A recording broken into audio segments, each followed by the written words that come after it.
One of the best nights in my football career. Dreams were coming true for me at that time. We could get out of this situation.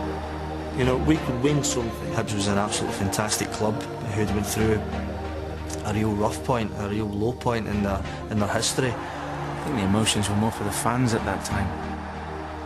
They were in danger of their club going out of business. I'd seen bad times at Hibs before then, but this was obviously a lot worse. This is the story of the club that wouldn't die. And it begins in 1989 when Hibernian became the first football team in Scotland to float itself in the stock market.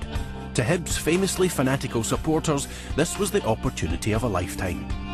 And thousands became proud shareholders in the club they loved. The most important person at Easter Road isn't Alec Miller, it's you, Hibs fans. The problem was that the men who ran the club had the business acumen of Del Boy Trotter. And after a series of dubious deals, by 1991 Hibs were in financial crisis. And then the unthinkable happened. The Scottish Premier Division club, Heart of Midlothian, have made a £6 million takeover bid for their Edinburgh neighbours, Hibernian. The Hearts chairman Wallace Mercer strode into an Edinburgh hotel this afternoon to announce the boldest takeover bid British football has ever heard. To know that your local rivals were planning on taking you over, it was a hard thing to stomach. That there was considerable merit in Edinburgh and the Lothians combining together the two principal clubs to try and create one unit. I don't know why Wallace Mercer would have taken that on in the first place. He must have known the strength of feeling and the trouble that he'd bring upon himself, really. If the takeover bid goes through, Hibs will find themselves on the losing end. Their name wiped from the Scottish football map after over a century in the game. But I don't think he realised that the intensity between the Hearts and the Hibs fans, the rivalry, and for want of a better word, the hatred. Don't believe it, no, can't believe it. You're going to go yourself? Go where? Go to a new club. No danger, no danger. He was getting death threats and all this sort of stuff at that particular time. Faced with the prospect of losing their club forever, outraged Hibs fans launched a dramatic rescue operation. Tens of thousands of them mobilised, and the Hands Off Hibs campaign was born. If Wallace Mercer was going to take over their club, he'd have to walk over a lot of dead bodies in Leith to get to it. This is not a merger, this is a takeover of this great club. People were losing their jobs because of this. People were turning up at the stadium, on the rallies, missing time at their work. I think Wallace Mercer underestimated the Hibs fans and their passion and their feelings for the club. To treat the club like a business was the wrong thing to do, and in the end it was the Hibs supporters who shone through and showed their passion and their drive for the club and wouldn't let them anywhere near it. And they did that by going to someone who had absolutely no interest in football whatsoever. The Leith-born entrepreneur who gave the world Quick Fit, multi-millionaire Sir Tom Farmer. They played an ace card, actually, these guys, and they came along very emotional. And it was obvious it was something that was very important to them. And they said, listen, this is a Leith team. It's not really a Leith team, it's a Scottish team, an Edinburgh team.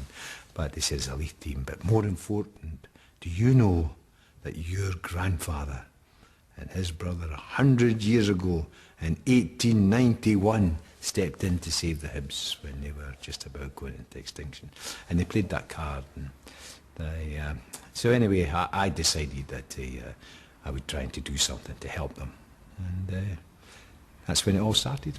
Sir Tom Farmer's grandfather and great-uncle saved Hibs from closure by donating £5 to the club. Still a small fortune in 1891. Sir Tom started with about 300,000 in loose change and has continued to invest in the high bees ever since. Tom Farmer 1, Wallace Mercer 0.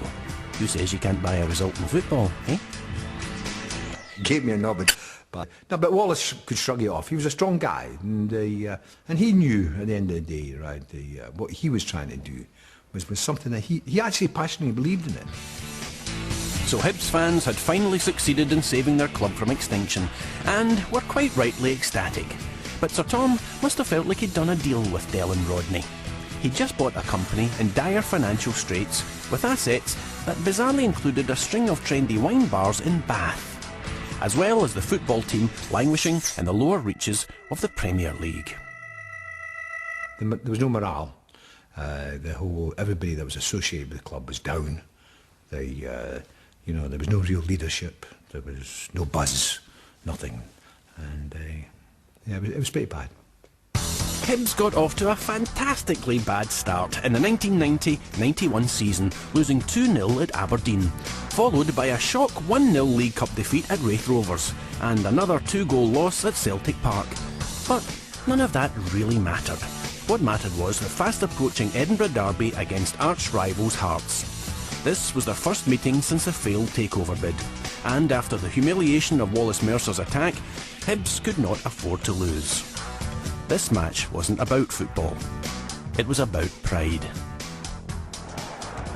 Both sides wanted to win it, and I think after the takeover bid, everybody knew this was a powder keg. There was always going to be a problem, because I think it built up and built up.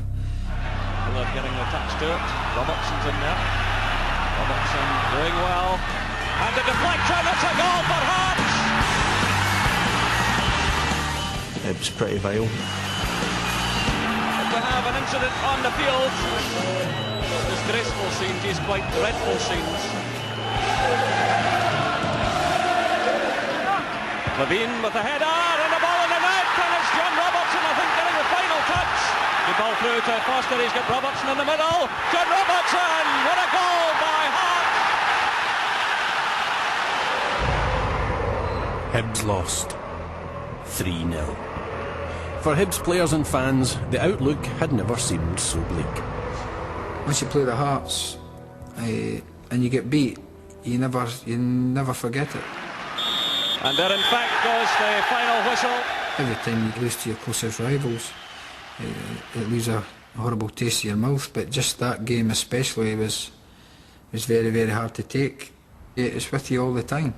Wherever you go, wherever you drink, wherever you eat, but that's football.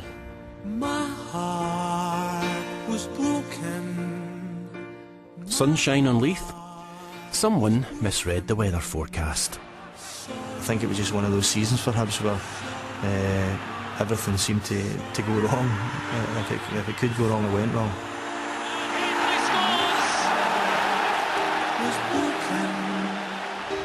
I think we went a period of 16 games without a win. And it just wasn't what the fans were looking for.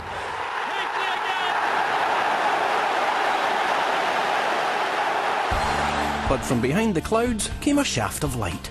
Somehow manager Alex Miller managed to persuade Murdo MacLeod to return home from German giants Borussia Dortmund. Some thought MacLeod's decision to come to Hibs a little strange. Others thought it was just plain madness. We've been through a very sticky time. They survived that. They're going to get stronger, and I'm just glad to be part of it. I arrived at the club and my debut was at Tannadice. Always very tough up there, and I thought, goodness, what a place to start. We went up there, and I always remember, played really well and nothing each, and I felt the team played fairly well as well, and I thought, well, it's a good side, a lot of good players on the side. And then I think it must have been about the 90th minute, their goalkeeper just launched a ball the length of the pitch, and Willie Miller, who was playing right back at the time, Willie just let the ball go over his head, and he ran back, he just volleyed it, and he's lifted the ball over the goalkeeper into the net for an own goal in the 90th minute. And I thought, well, that's all that, my good headlines away that we're no starting with a point at Tannadice, and I didn't realise at the time that's the way the season was going to continue between then and the end of the season. I think it was a really shit season for us. Right enough, the season was going down the pan. After losing 2 crucial games to St Johnstone and St Mirren just before Christmas, Hibs were bottom of the table and had lost so many matches that even with half the season still to go, they were favourites for relegation. I don't think any player doesn't want to go down as being in the team that they were relegated in that particular year. Getting abuse from your own supporters, you're getting abuse from other supporters, you're getting abuse everywhere simply because you failed. The most popular chant in the terraces that season, just 3 words. Miller must go! Miller must go! Miller must go! The fans want to see a winning team. They don't care whether you've got injuries, whether you've no finance or not. They want to see a winning team. The unfortunate thing as well is I came from Glasgow. I played with Glasgow Rangers, which didn't go down too well with the Hibs supporters, so... By the new year of 1991, Hibs had gone 11 games without a win. Relegation looked inevitable. Prayer seemed the only option. But God works in mysterious ways, and lo it was, the Scottish Football League answered their plea. At the end of this season, there will be no relegation from the Premier Division, and the top 2 teams in the First Division will be promoted to the Premier Division, giving a 12-12-14 setup for next season. It was just a massive relief for us all, you know. I think everybody realises you're still in the big division, you know, and that's the main thing. But just when it appeared safe to stroll down to Easter Road for the start of the new season, the newspapers were once again dusting down their crisis headlines. This time, the club had gone into receivership. It came as a shock to everyone, because all of a sudden they're looking and what's happening here? Are we going to have another campaign of saving the club, or are we going to the wall? Are we going to get paid? A statement issued by the receiver said it was expected the club's future would be resolved once its finances were unravelled from those of Forth Investments. Things may have seemed bleak to the players, but actually in the boardroom, Tom Farmer had everything under control. Now listen very carefully. When he went to receivership, the receiver then sold the football club and sold the property. And he kept the holding company, which was now called Forth Investments, and all of the pubs. And he then did his job, disposed of them, and I bought the football club and the property. The reason for separating the property from the football club was quite simple, was that any debt would go into the property company, and the football club would be free of debt, or at least have an overdraft, which was just an ordinary working overdraft, and would have one job and one job only, and that was to build a highly motivated team of people who played on the field. Tom Farmer's shrewd business manoeuvres at last brought some stability to the club, and the fans looked forward to great things from a promising new signing who was one of them. At last, Hibs were on the right road. That was my aim in life, to play for Hibs, you know, and you might never get another chance. Keith had the chance to go to Aberdeen for £500,000 or come to Easter Road for £500,000, and he chose to come to us, which really said something about how he felt for the club. And it made the boys raise their eyebrows a wee bit and think, well, hang on a minute here, the manager means business. Tom Farmer's obviously come and put his money in, you know, maybe something can happen. A new season and a new reason to believe. Except as Keith Wright said hello, the goalie was saying goodbye. Scotland keeper Andy Gorham flitted along the M8 and joined Rangers. Alex Miller had to find an experienced and level-headed keeper fast. John Burridge was the oldest professional keeper in Britain, so experience wasn't a problem. It was the level-headed bit that worried Alex. He had done a magnificent job signing me, because I was brilliant. I was his best signing by far. If you know him, he's a bit off-the-wall character. Maybe that's been kind to him. How can you describe John Burridge? John's a lunatic. When John Burridge is happy, everybody's happy. Sometimes he would drive, from a management point of view, he would drive you around the bend. Turn up at training and Budgie would be ready with his boots on and his gloves, and that would be it. Bullock make you freezing cold. I'm hard, I am. We needed at the club somebody to come in, someone to lighten up the dressing room, somebody who was bonkers, and most certainly Budgie fitted the bill. Burridge's 1,000-watt nuttiness and Keith Wright's 100% passion for Hibs gave the team the lift they needed. And before the 91-92 season kicked off, Alex Miller was confident. Stephen, dive with your feet out. You've got a solid spine, and at that stage we had Brian Hamilton and Murdo MacLeod in the central midfield area. And then we had up front, we had Keith Wright, we had Gareth, we had Mickey Weir in a wide area. You know, so we had a good mixture of experience and young players. Football's all about confidence. If you can get off to a good start, it sets up your season, and most certainly that's what our season was going to be about. If you could get off to a good start, and I'm sure the players would all respond to it. You could bet on it. In fact, they did. Murdo took a trip to the local bookies and did some confidence-building research. Did I get filled up by the SFA for this? He had come into the changing room one day and says that he had got a good price for us to win the League Cup. So we went round all the boys, and some gave a fiver, some gave a tenner, some gave 20 quid. So everybody gave what they could afford at the time, and money get put on the bookies. I'm not too sure of the odds. I think it was about 25 to 1. 40 to 1. Whoa, dear me, that's 400 nicker, isn't it? 400, well, they didn't let me know about that. So the bet was on. They had the right players and the right spirit. On the terraces, the fans hoped their team could cover up the mental scars of the previous season and actually start winning. After the first 2 or 3 games, when I think we won 2 and drew 1, we knew that something might be happening. In the third league game of the season, Keith Wright, the Leith-born Hibs fanatic, scored the goal he dreamt about all his life. I didn't think I was ever going to score. I had a few chances, and the goal I eventually scored was one that I didn't catch too well, and I sort of kicked the ball into the ground. Keith Wright got a touch, here's Wright again, and this time he makes no mistake. I was delighted to see that hit the back of the net, and that gave me a lot of confidence as well. So I'll be able to score a few goals after that. And safely drilled away by Keith Wright to put Hibs 1-0 ahead after just 5 minutes. Winning becomes a habit. And McIntyre has scored. We knew before we went out we were going to keep a clean sheet. And we knew Keith or Gareth or Pat McGinley would score. Murdo's betting slip was becoming more valuable by the game. Hibs were brimming with confidence and the fans were loving it. Not only were their team doing well in the league, but after beating Stirling Albion, Kilmarnock and Ayr United, the club were suddenly within touching distance of a trophy for the first time in 19 years. The last 4 teams in the draw for the League Cup were Hibernian, Dunfermline, Airdrie and Rangers. When we got there and all the press rooms filled with all the press boys, they're doing a draw down the front, it came out Rangers against Hibs. And I'm kind of thinking, no, that's not in the script. We didn't want them, we'll keep them for the final. We're pleased. It's a draw everybody wanted to avoid. I met Maurice Johnson, who was the striker for Rangers at the time, and he's pal with Graham Mitchell, the left back, and he said, oh, it's a pity. If we'd reached the final, both of us would have got a medal. He says, so it's a pity you're going to miss out. I said, oh, we'll wait and see. One person with absolute belief in his ability to take Rangers by the scruff of the neck and shake them all over the park was away with the birds' budgie. He started with a quiet word in the ear of the opposing striker. Haitley, you're supposed to be a hard man, eh? Come in my box, son. I'll break your back. He would do anything to psych players up.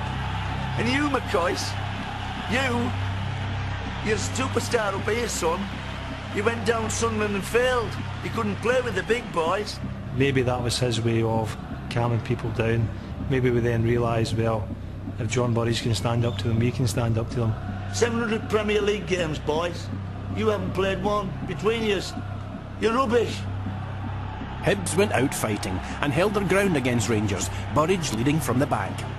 Budgie was in top form that night. Here's a chance for Johnston, setting himself to the left foot shot. Here's McCoy's on the rebound. And Burridge was quick enough. Budgie again, quick reflexes, he's got to sell up, and Alan McCoy's hit a really good volley, and Budgie again was up there to stop it.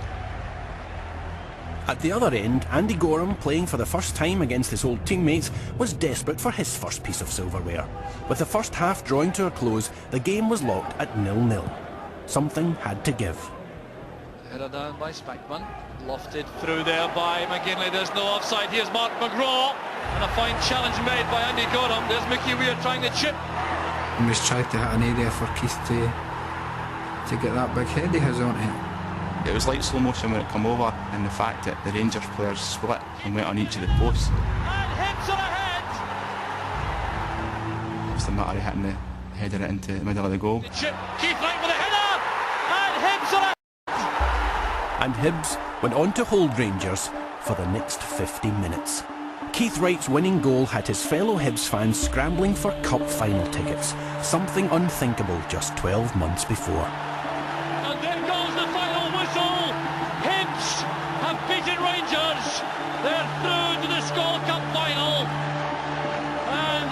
scene of jubilation. We went out to celebrate that night, I remember that.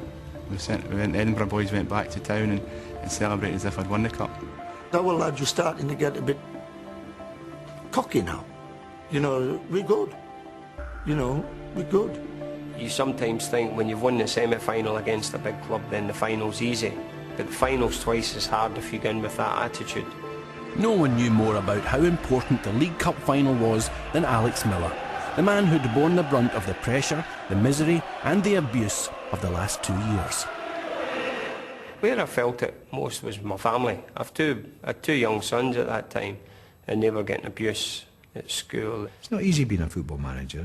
I think it's more difficult than even being a business manager, because you're there and you've got to, depending on the crowd, 10,000, 15,000 or 20,000 people who all want to do your job for you. Alex Miller had won 5 League Cups, 2 Scottish Cups and 5 Championship badges as a player. The 1991 League Cup final against Dunfermline was his first chance to add a manager's medal to his collection and finally win over the Hibernian fans. The last time a Hibs team had won any silverware was 1972, when Turnbull's Tornadoes lifted the cup. 17 years of relative obscurity and 2 added years of sheer hell later, Hibs were in contention again.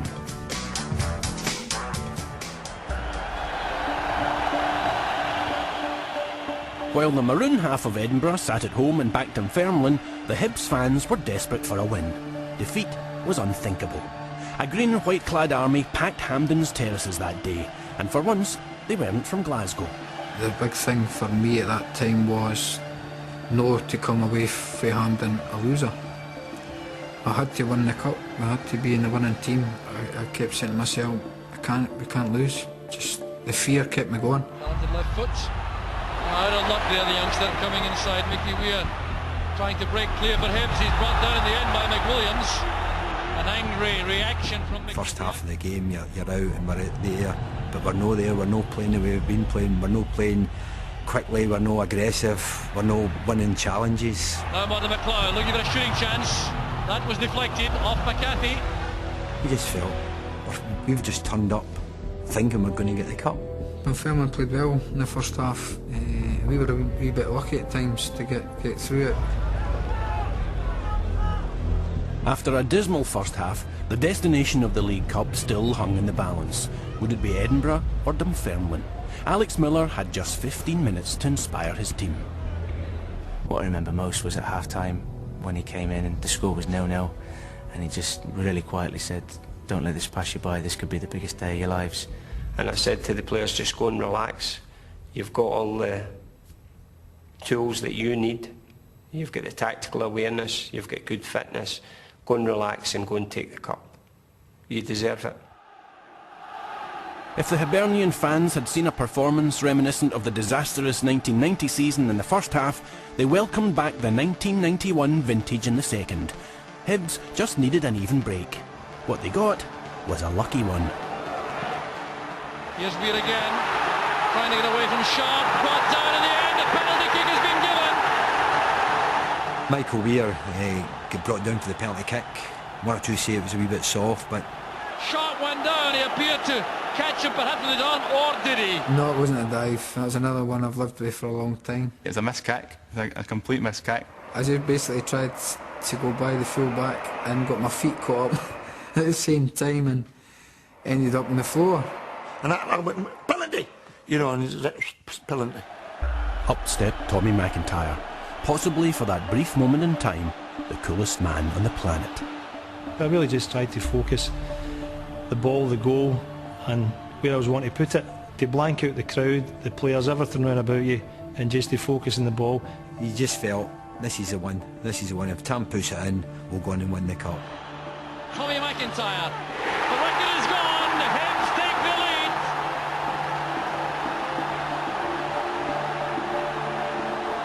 And to see the ball get in, probably the best penalty kick you've ever seen.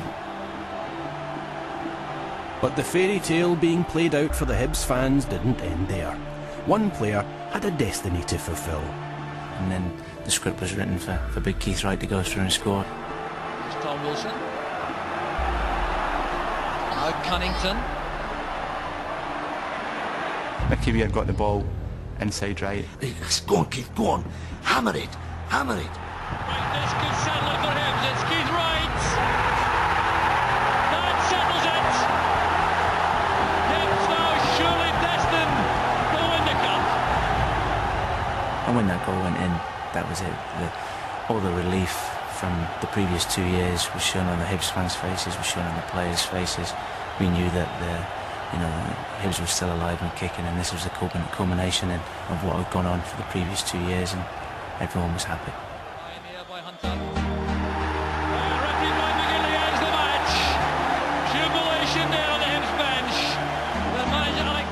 As a boy, when you're growing up, your dream is always to walk up the Hampden steps and lift a cup. So I thought, that's it, we've done it. This is a big moment, up the Hampden steps to lift the cup. But to turn round and see so many Hibs fans on the ground, it's just fantastic. You didn't think about it at the time, but it's not until after it you realise that. You see the teams in the final, getting to the final, and the cup getting handed along the line, holding the cup up, as you do as a boy, you dream about that, but that was taken away from us. Murdo and Willie quite happy to walk away with the cups and celebrate themselves. So that was, if any regrets on the day, that must be it. I didn't get a chance to hold a cup up at Hampden.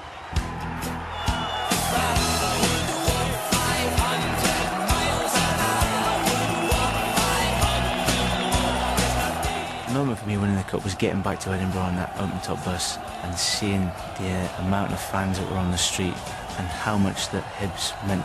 I've won cups before, and I've sat on open-top buses before, but my God.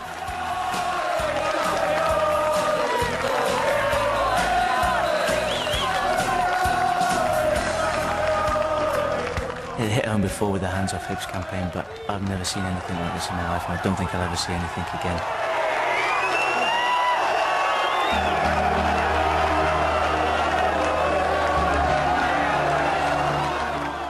When we get back to the stadium was locked out. It was just a packed stadium.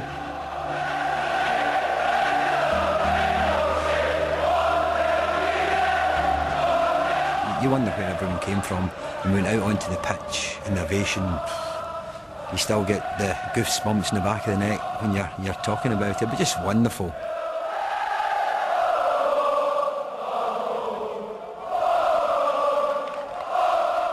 At the time, you're always thinking, this is it, I've just joined Hibs, this is what it's all about, getting in cup finals and it's winning things like this. But when you look back at your career now and you realise that was the only time it happened, it probably was the best time as a football player. It's something that nobody can take away from you, and that was the main thing. Nobody can take that away from you. You've won, you're a cup winner. Hang on a minute. Did Murdo ever pick up the cash from his winning bet? I can't remember. I think I went, but I didn't go in because somebody would recognise me in the bookie. Because obviously it was illegal to do these sort of things, and so you didn't want to be seen getting in and picking up a wad. So I went in the car, and somebody else went in and got it.